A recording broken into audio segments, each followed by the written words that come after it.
Колку ќе ги чини граѓаните ангажманот на Филип Андов викан Сокол?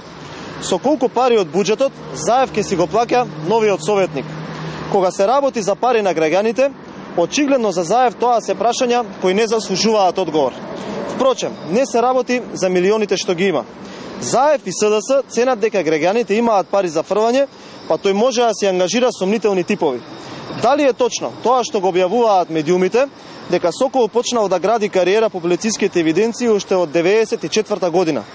Дали е точно дека од тогаш до сега Сокол е пријавуван за предизвикување на општа опасност, надри писарство, измама продолжено кривично дело, фалсификување на исправа, употреба на исправа со невистинита содржина и учество во толпа што ќе спречи службено лице во вршење на службено дејствие? Како човек со вакво досие би придонел за граѓаните и државата?